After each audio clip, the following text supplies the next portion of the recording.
Bienvenidos y bienvenidas a nuestro podcast. Hoy tenemos una discusión fascinante sobre un discurso reciente que ha dado mucho de qué hablar. No se preocupen, no vamos a discutir tanto el contenido propio del discurso, sino de algo que nos apasiona, que es el lenguaje y la actuación. Para eso tenemos un panel de lujo. ¿Cómo están? Bien, la verdad, muy Muy bien. bien, muy Encantado de estar bien. aquí. Hola, Qué ¿todo bueno, bien? yo también estoy entusiasmado. Pero para ya entrar en materia, como les había mencionado, vamos a analizar el lenguaje y la actuación de un discurso dado en la ONU desde tres enfoques: el origen del lenguaje, la evolución del lenguaje y el prestigio lingüístico. Cada uno de nosotros va a dar su opinión y al final intercambiaremos ideas. Así que, Ingrid, tú que empiezas con el tema del origen del lenguaje, ¿qué te llamó la atención? Claro, Leo, lo primero que noté fue cómo el lenguaje usado por la ponente cumple con una de las funciones más fundamentales del lenguaje, que es generar cohesión social, utiliza las frases sencillas y repetitivas, lo que me recuerda a cómo los primeros humanos usaban el lenguaje para unir a los miembros de su grupo. ¿Tú, Gerardo, qué opinas? No, sí, totalmente de acuerdo, Ingrid. El uso de esas repeticiones como I think it is right o me hizo pensar en los primeros orígenes del lenguaje, donde los patrones y la repetición no solo ayudaban a recordar la información, sino a compartirla eficazmente. Eso conecta con la evolución de cómo el lenguaje fue utilizado para comunicar ideas importantes dentro de un grupo.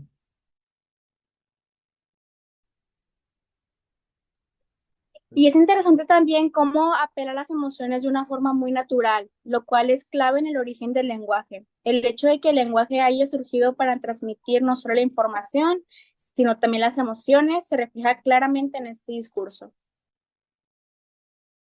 Pasando ahora al tema del origen del lenguaje, me gustó el punto que mencionaste, Ingrid. Ahora, pasando nuevamente con Gerardo, él nos hablará sobre la evolución del lenguaje. Gerardo, ¿cómo ves este discurso desde ese ángulo?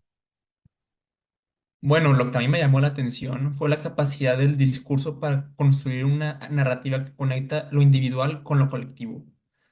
Ella comienza con anécdotas personales y gradualmente expande su discurso hacia temas más globales. Esto me recordó cómo el lenguaje fue evolucionando, pero permitimos comunicar pensamientos abstractos y compartir historias complejas.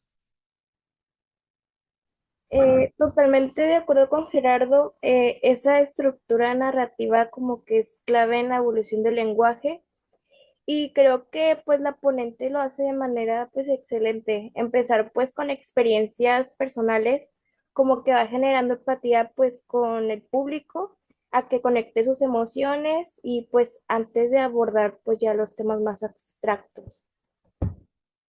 Sí, sí, sí, y eso es algo crucial en la historia del lenguaje. Pasar de lo inmediato y personal a conceptos abstractos y globales es una de las grandes evoluciones que nos permitieron generar cambios sociales a gran escala.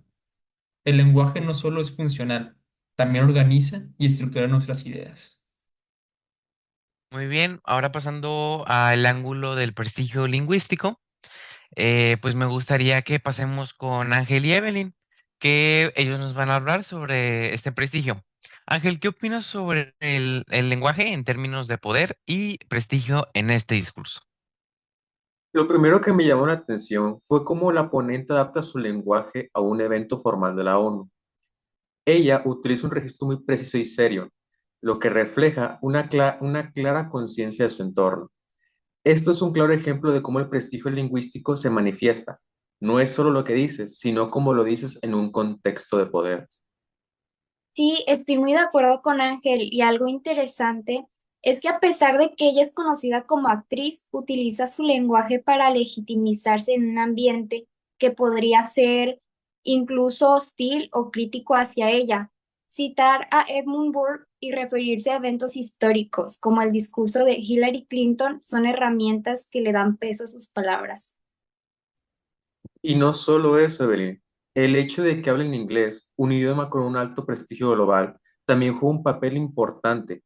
No olvidemos que el prestigio lingüístico está muy ligado a la percepción de autoridad y poder. y el inglés en este contexto refuerza esa percepción.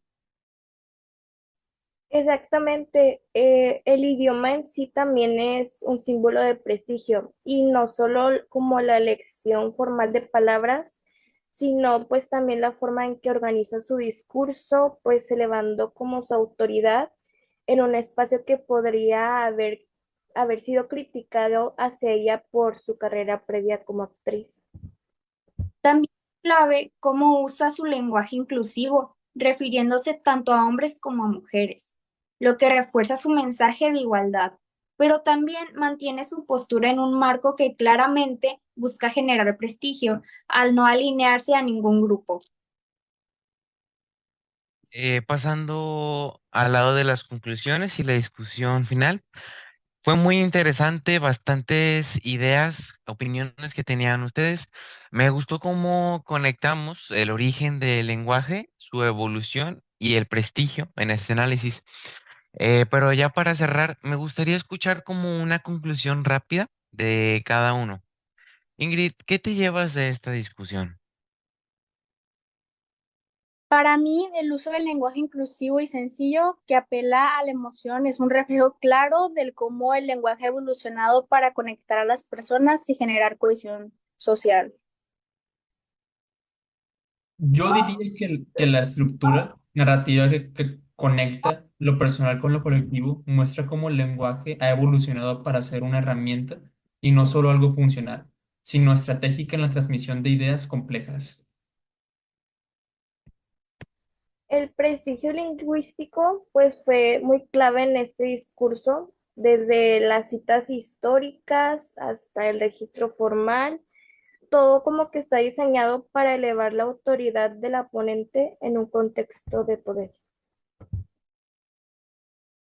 El prestigio del idioma en inglés en un foro como la ONU refuerza el poder del lenguaje en contextos internacionales y su uso del registro formal también la legitima como una figura de autoridad. Bueno, finalmente creo que el equilibrio entre accesibilidad o intelecto en el discurso demuestra cómo el lenguaje puede ser usado estratégicamente para influir en audiencias diversas. Perfecto. Muchísimas gracias a todos por sus aportaciones. Creo que hemos analizado el lenguaje y la actuación de esta ponente desde todos los ángulos posibles. A nuestros oyentes, esperamos que hayan disfrutado de este episodio y nos vemos en el próximo podcast.